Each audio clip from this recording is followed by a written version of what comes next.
औज़ुबिल्लाहिमिनश्शैतानिर्रजीम बिस्मिल्लाहिर्रहमानिर्रहीम। Dear students, अस्सलाम वालेकुम वरहमतुल्लाहि वबरकातुहू। जैसा कि आप जानते हैं कि हम IUPAC nomenclature of organic compounds discuss कर रहे हैं। हम पहले आपको बता चुके हैं कि जो IUPAC name of a compound है, it is based on 5 parts. तो शुरू हम करते हैं वर्ड रूट से, उसके बाद primary suffix, secondary suffix, primary prefix and secondary prefix. ये जो मैंने नाम लिया है, हम इस एतबार से जब हम कंपाउंड को नाम देना होता है तो हम पहले वर्ड रूट से शुरू करते हैं, उसके बाद हम प्राइमरी सफिक्स देखते हैं, फिर सेकेंडरी सफिक्स देखते हैं, फिर प्राइमरी प्रीफिक्स और इसके बाद सेकेंडरी प्रीफिक्स। चूँकि हम पहले ही word root, primary suffix, secondary suffix और प्राइमरी प्रीफिक्स के बारे में डिटेल डिस्कशन कर चुके हैं, इसलिए आज हम सेकेंडरी प्रीफिक्स पे बात करेंगे। जहाँ तक सेकेंडरी प्रीफिक्स का ताल्लुक है, सेकेंडरी प्रीफिक्स जो है, it tells us about the सबस्टिट्यूएंट्स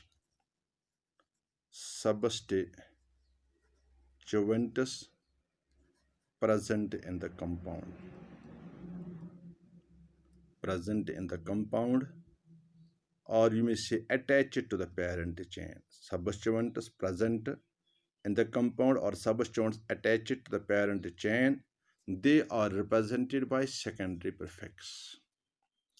तो जहाँ तक सेकेंडरी प्रीफिक्स यानी सबस्टिट्यूएंट्स का ताल्लुक है, तो इसके बारे में आप 2-3 बातें ज़रूरी याद रखनी हैं।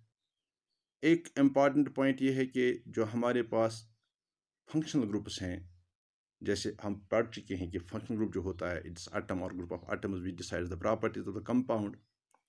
तो फंक्शनल ग्रुप जनरली हम सेकेंडरी सफिक्स के ज़रिए रिप्रेजेंट करते हैं। जैसे आपने पढ़ा है, OH के लिए ऑल, CHO के लिए Al, कीटोन के लिए C++, के लिए ऊन, कार्बोक्सिल के लिए ओइक एसिड, अमोनिया के लिए NH2 के लिए अमाइन। तो इस तरह से हम डिफरेंट सेकेंडरी सफिक्स इस्तेमाल करते हैं फॉर द फंक्शनल ग्रुप्स।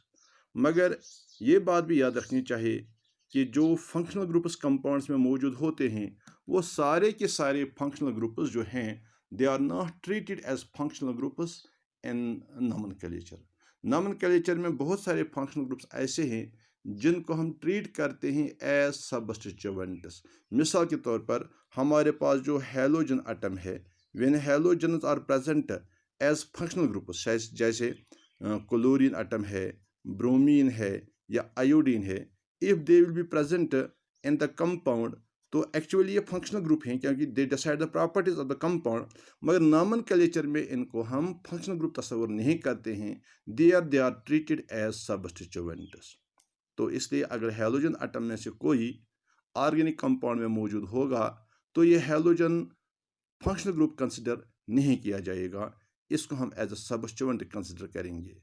इसी तरह से हमारे पास अल्कोक्सी ग्रुप होता है, OCH3 ग्रुप या OC2H5 ग्रुप।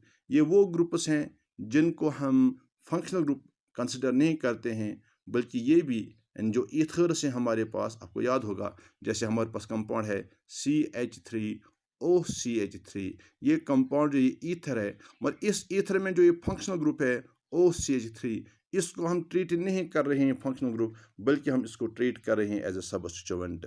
तो इस तरह से ये ग्रुप्स जो हैं OCH3, OC2H5, इनको भी हम सबस्टिट्यूएंट से ट्रीट करते हैं। इसी तरह से अगर कंपाउंड में NO2 ग्रुप प्रेजेंट होगा तो ये जो NO2 ग्रुप है, इसको भी हम एज ए सबस्टिट्यूएंट ट्रीट करते हैं। तो इस तरह से ये सबस्टिट्यूएंट जो हैं, इन्हें जब हमें लिखा जाता है कंपाउंड के नाम में, जब हमें सबस्टिट्यूएंट्स को मेंशन करना होता है, तो इनका नाम हम सेकेंडरी सफिक्स में मेंशन करते हैं। तो ये जो मैंने यहाँ पर सबस्टिट्यूएंट्स लिखे हैं, जब ये प्रेजेंट होंगे कंपाउंड में, तो इनके लिए जो हम यहाँ पर एज ए सेकेंडरी प्रीफिक्स जो इनके लिए हम नाम इस्तेमाल करते हैं, वो है हैलो फॉर हैलोजन्स, यानी क्लोरीन, ब्रोमीन और आयोडीन। ये चूँकि हैलोजन्स हैं, इसलिए जनरल में इनके लिए हम टर्म इस्तेमाल करते हैं हैलो। इसका मतलब हो, अगर क्लोरीन होगा तो इसके लिए सेकेंडरी प्रीफिक्स में वर्ड हम इस्तेमाल करेंगे क्लोरो।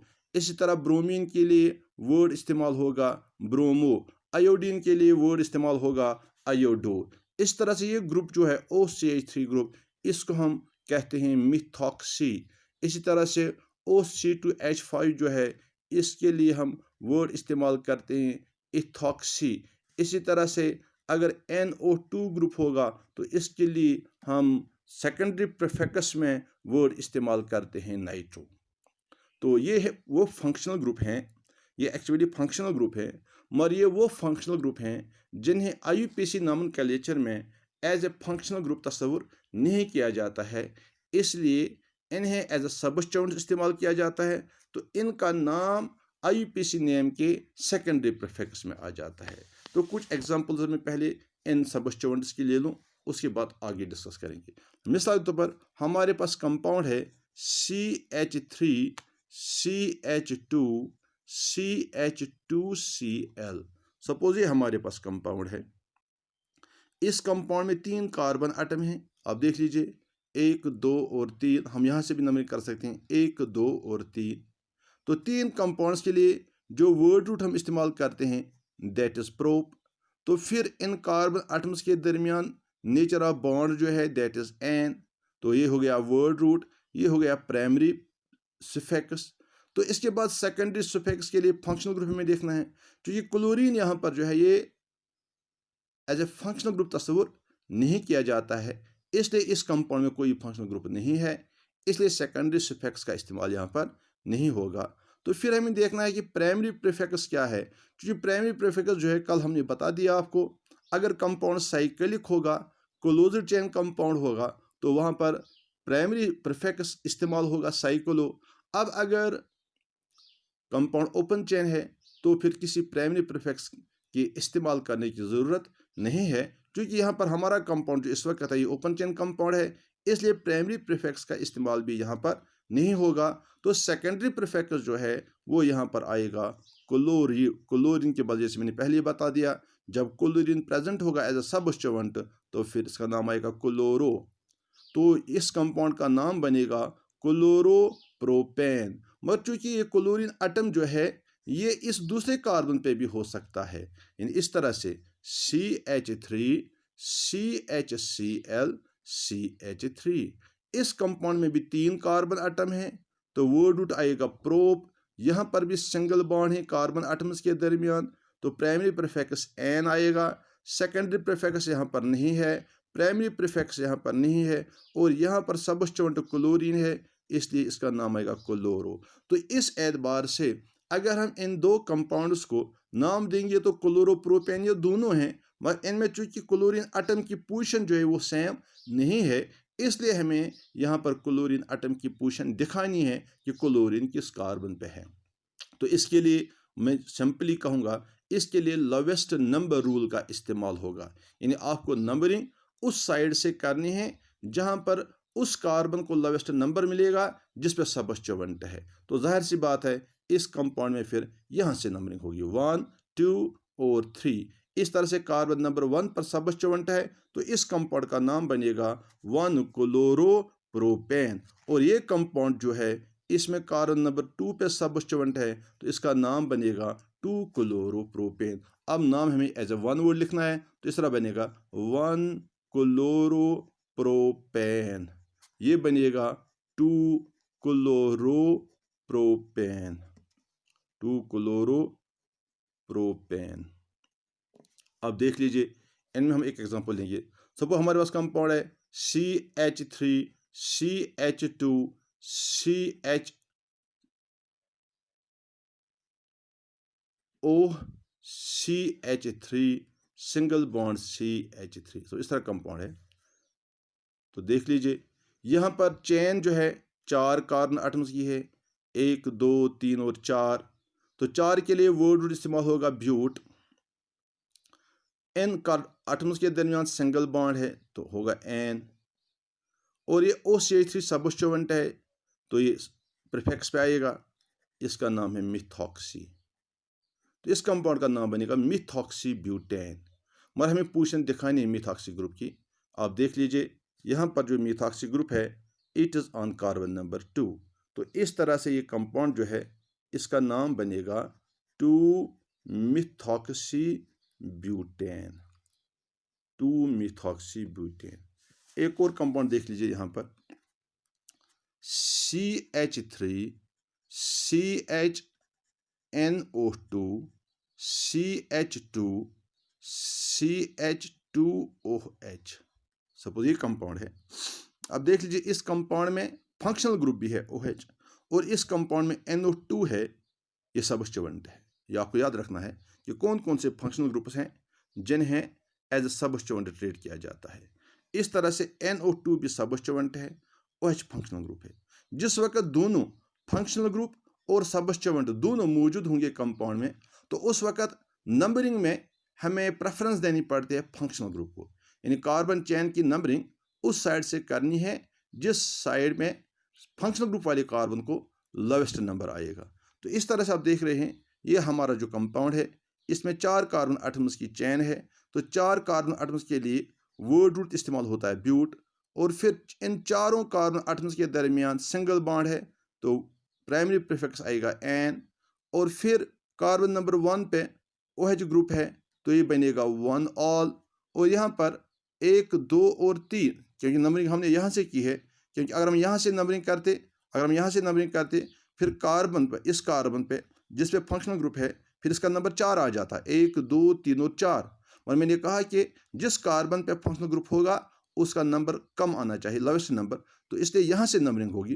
तो यहाँ से नंबरिंग करके ये कार्बन नंबर 1 बनता है, तो ये कार्बन नंबर 3 बनेगा। तो कार्बन नंबर 3 पे नाइट्रो ग्रुप है। तो इस तरह से ये जो कंपाउंड है इसका नाम जो आएगा 3 नाइट्रो ब्यूटेन, ब्यूटेन 1 ऑल। तो ये जो ऑल है ये वॉवेल से शुरू होता है, इसलिए एन का ई जो है ये रिप्लेस होगा। तो इस कंपाउंड का फुल नेम बनेगा 3 nitro butane 1 all. 3 nitro butane 1 all. अब देख लीजिए इस कंपाउंड में वर्ड रूट भी इस्तेमाल हुआ, प्राइमरी प्रीफिक्स भी, प्राइमरी सफिक्स भी, सेकेंडरी सफिक्स भी, और सेकेंडरी प्रीफिक्स भी इस्तेमाल हो गया। एक और कंपाउंड देख लीजिए, CH2 single bond CHOH single bond CHNO2 single bond CH2 single bond. ये कंपाउंड देख लीजिए, ये साइक्लिक कंपाउंड है, इसमें फंक्शनल ग्रुप OH है, इसमें सबस्टिट्यूएंट NO2 ग्रुप है, इसलिए नंबरिंग इस कार्बन से होगी 1, ये कार्बन नंबर 2 है, this is carbon number 3, this is carbon number 4। अब अगर यहाँ से करते 1 2 3 और 4, फिर ये 1 4 बनता, इस वक्त 1 2 आ रहा है, तो इसका मतलब है 1 2 means lowest set of locants, 1 4 means highest set of locants. इसलिए जब हमें एक से ज़्यादा नंबर्स का इस्तेमाल करना पड़ता है तो वहाँ पर हमें लोवेस्ट सेट ऑफ लोकेंट्स का ख्याल रखना पड़ता है, जैसे हम पहले आपको बता चुके हैं। तो इस कंपाउंड का जब हमें नाम देना होगा तो इस कंपाउंड में भी देख लीजिए 4 कार्बन आटम है, तो वर्ड रूट जो होगा दैट इज ब्यूट। चारों कार्बन आटम्स के दरमियान जो बॉन्ड है वो सिंगल बॉन्ड है, तो एन आएगा। और फिर प्राइमरी प्रीफिक्स जो है फंक्शनल ग्रुप OH है कार्बन नंबर 1 पे, तो ये 1 ऑल है। और फिर देख लीजिए ये कंपाउंड क्लोज्ड चेन है, तो क्लोज्ड चेन के लिए प्राइमरी प्रीफिक्स का इस्तेमाल होगा साइक्लो, तो यहाँ पर साइक्लो का भी इस्तेमाल होगा इस वक्त। और फिर यहाँ पर सबस्टिट्यूएंट है नाइट्रो ग्रुप कार्बन नंबर 2 पे, तो इस तरह से इस कंपाउंड का नाम जो है वो 2 नाइट्रो बनेगा। आप देख लीजिए इस कंपाउंड में जैसे मैंने आपको बताया था कि प्राइमरी ये जो IUPAC नेम है it is based on 5 parts, word root, primary suffix, secondary suffix, primary prefix, secondary prefix. तो ये कंपाउंड जो है जो मैंने यहाँ पर लिखा इसमें ये 5 हिस्से इन्वॉल्व हो गए। फिर से देख लीजिए ये ब्यूट जो है इट इज़ वर्ड रूट, ये एन जो है इट इज़ प्राइमरी सफिक्स, ये ऑल जो है इट इज़ सेकेंडरी सफिक्स, ये साइक्लो जो है इट इज़ प्राइमरी प्रीफिक्स, ये 2 नाइट्रो जो है इट इज़ सेकेंडरी प्रीफिक्स। देखिए 1 2 3 4 और 5, all the 5 parts of the IUPAC name are involved in this compound. So the complete name of this compound will be 2 nitro cyclobutane 1 all. यहाँ पर भी ई replace हो गया क्योंकि यहाँ पर ऑल है, ब्यूटेन 1 ऑल। इसी तरह से एक और कंपाउंड देख लीजिए, CH2 single bond CH, sorry यहाँ पर CH है, तो CH2, single bond CH OH, single bond CH, double bond CH, single bond CH2, single bond CHCl, इसके दरमियान सिंगल बॉन्ड में रखूँगा। अब देख लीजिए, ये इन दो कार्बन एटम्स के दरमियान सिंगल बॉन्ड है। इट मीन्स ये चेन जो है इसमें कितने कार्बन हैं? 1 2 3 4 5 और 6 कार्बन हैं। ये जो चेन है 6 कार्बन एटम्स की, ये क्लोज्ड चेन है। और फिर इसमें डबल बॉन्ड भी है, इसमें OH फंक्शनल ग्रुप भी है, इसमें सबस्टिट्यूएंट Cl भी है। तो इसका मतलब यहाँ पर भी सारे के सारे 5 हिस्से आ जाएंगे। तो पहले हमें ये देखना है कि हमें नंबरिंग कहाँ से करनी चाहिए। जब हम नंबरिंग करेंगे तो हम नंबरिंग यहाँ से होगी, क्योंकि इस कार्बन पे फंक्शनल ग्रुप है, ये कार्बन नंबर 1 है। फिर हम यहाँ से आएंगे क्योंकि ये कार्बन नंबर 2 है, इस पर डबल बॉन्ड है, क्योंकि जब कंपाउंड में फंक्शनल ग्रुप भी होगा, डबल बॉन्ड भी होगा, सबस्टिट्यूएंट भी होगा, तो पहले प्रेफरेंस नंबरिंग में फंक्शनल ग्रुप को लगती है, उसके बाद प्रेफरेंस मल्टीपल बॉन्ड को दी जाती है, उसके बाद प्रेफरेंस सबस्टिट्यूएंट को दी जाती है। इसलिए यहाँ पर जो नंबरिंग है वो यहाँ से होगी 1 2 3 4 5 और 6। तो अब आप खुद देख लीजिए, वर्ड रूट जो होगा that will be hex, 6 carbon है। और फिर इसमें डबल बॉन्ड भी है ऑन कार्बन नंबर 2, तो ये बनेगा 2 इन, इन मीन्स डबल बॉन्ड। और फिर कार्बन नंबर 1 पे OH है, OH के लिए हम वर्ड रूट या सिफिक्स इस्तेमाल करते हैं ऑल, 1 ऑल। फिर कंपाउंड क्लोज्ड चेन है, तो ये बनेगा साइक्लो। फिर कार्बन नंबर 5 पे क्लोरीन है, तो ये आएगा 5 क्लोरो। इस तरह से इस कंपाउंड का पूरा नाम होगा 5 क्लोरो साइक्लो हेक्स 2 इन, ई रिप्लेस होगा 2 इन 1 ऑल। ये इस कंपाउंड का कंप्लीट नेम है। तो इसमें भी 5 पार्ट्स आ गए। तो इसलिए आप समझ गए कि जब कंपाउंड में सबस्टिट्यूएंट होता है, सबस्टिट्यूएंट जो है उसका नाम जो है वो पहले लिख दिया जाता है इन द बिगनिंग, पहले सेकेंडरी प्रीफिक्स। फिर अगर कंपाउंड यानी सेकेंडरी प्रीफिक्स जो है it represents the substituent present the compound. तो सबस्टिट्यूएंट जो हैं फंक्शनल ग्रुप्स में, बहुत सारे फंक्शनल ग्रुप ऐसे हैं जो नोमेनक्लेचर में हमेशा as a functional group treat किए जाते हैं, जिसमें मैंने आपको बता दिया। अगर हेलोजन्स होंगे, ये याद रखना है कि कौन कौन से फंक्शनल ग्रुप वो हैं जिन्हें हम एज ए सबस्टिट्यूएंट इस्तेमाल करते हैं नोमेनक्लेचर में, जहाँ पर वो as a functional group treat नहीं करते, चाहे वो अकेले हों या उसके साथ कोई और फंक्शनल ग्रुप भी कंपाउंड में हो। तो वो कंपाउंड, वो एलिमेंट्स या वो ग्रुप्स जो है वह हमेशा एज ए सबस्टिट्यूएंट ही ट्रीट किए जाते हैं। इनमें एक ये हैं halogens, chlorine, bromine, iodine, even अगर फ्लोरीन भी होगा वो भी, हेलोजन जितने भी हैं। इसी तरह से मिथॉक्सी, इथॉक्सी, ये जो मिथॉक्सी इथॉक्सी ये वो फंक्शनल ग्रुप हैं जो ईथर्स में होते हैं, जैसे मैंने आपको पहले दिखा दिया। इन्हें हम जनरल में अल्कॉक्सी ग्रुप कहते हैं। जनरल में हम इन्हें अल्कॉक्सी ग्रुप कहते हैं। और आप देखेंगे आगे जाके they are represented by OR group. ये जो R होता है it represent the alkyl group. इसके बारे में हम इंशाल्लाह कल बात करेंगे अल्काइल ग्रुप्स के बारे में, क्योंकि अल्काइल ग्रुप जो होते हैं वो भी ट्रीट किए जाते हैं एज अ सबस्टिट्यूएंट। इस वक्त मैंने उनके बारे में बात नहीं की क्योंकि ये टॉपिक थोड़ा लंबा हो जाएगा, इसलिए इस लेंथन को रोकने के लिए मैंने ये जो अल्काइल ग्रुप्स एज सबस्टिट्यूएंट्स हैं उनके बारे में हम इंशाल्लाह कल बात करेंगे।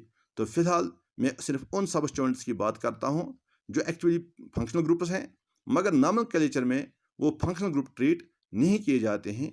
तो एक तो मैंने बता दिया हेलोजन्स हैं, दूसरा ये ईथरल ग्रुप जो है जिसका अल्कॉक्सी ग्रुप है, मिथॉक्सी, इथॉक्सी, प्रोपॉक्सी एटसेट्रा। इसी तरह से नाइट्रो ग्रुप जो है NO2 ग्रुप, ये भी हमेशा ट्रीट किया जाता है एज अ सबस्टिट्यूएंट। तो इसके बारे में मैंने आपको यहाँ पर बहुत सारे एग्जांपल्स दे दी। अल्कॉक्सी ग्रुप की भी एक, मिथॉक्सी की एग्जांपल दे दी, हेलोजन्स की एग्जांपल दे दी, इसी तरह से नाइट्रो ग्रुप एज ए सबस्टिट्यूएंट की एग्जांपल भी दे दी। इसमें मैंने ओपन चेन कंपाउंड्स भी आपके साथ डिस्कस किए, मैंने आपके साथ क्लोज्ड चेन कंपाउंड्स भी डिस्कस किए। तो मुझे पूरी उम्मीद है कि आप प्राइमरी जो सेकेंडरी प्रीफिक्स है इसका इस्तेमाल सीख गए होंगे। तो मैं आपको होमवर्क के लिए कुछ कंपाउंड्स दूंगा, आप इन पर थोड़ा ट्राई कीजिए नाम देने की। CH3, CHCl, CH2OH एक कंपाउंड ये है। दूसरा है CH3, CHBr, single bond CHCl, जो ये छोड़िए इसके बारे में कल बता दूंगा मैं। CH3, CHNO2, CHCOOH, CH2COOH। इस तरह से एक और कंपाउंड है CH3, CHOCH3, single bond CH2, single bond CHCHO। आप देख रहे हैं इसमें फंक्शनल ग्रुप भी है। एक और कंपाउंड लिख लिए CH2, single bond CH2, single bond CHCl, single bond CHOH, single bond CH2। इस कंपाउंड को भी नाम दीजिए। तो आगे 1 2 3 4 एक और लिखिए CH, double bond CH, single bond CHCl, single bond CHOH, single bond CH2, single bond CH2। ये कंपाउंड जो है इसको भी नाम, इसमें 1 2 3 4 5 6 कार्बन है। तो और साइक्लिक भी है, फंक्शनल ग्रुप भी है, सबस्टिट्यूएंट भी है, मल्टीपल बॉन्ड भी है। तो इस कंपाउंड को भी नाम देना है। तो आप ट्राई कीजिए इन कंपाउंड्स को खुद नाम देने की। इसमें all the 5 parts of the IUPAC name are involved: secondary prefix, primary prefix, word root, primary suffix or secondary suffix. So for today this is sufficient. Inshallah we will discuss the remaining examples and remaining substituents, especially those of alkyl groups tomorrow. तो इस पे आप थोड़ा ध्यान दीजिए। जो कुछ आज तक हमने पढ़ा है इसकी थोड़ी प्रैक्टिस कीजिए, फिर इंशाल्लाह हम आगे जाएंगे।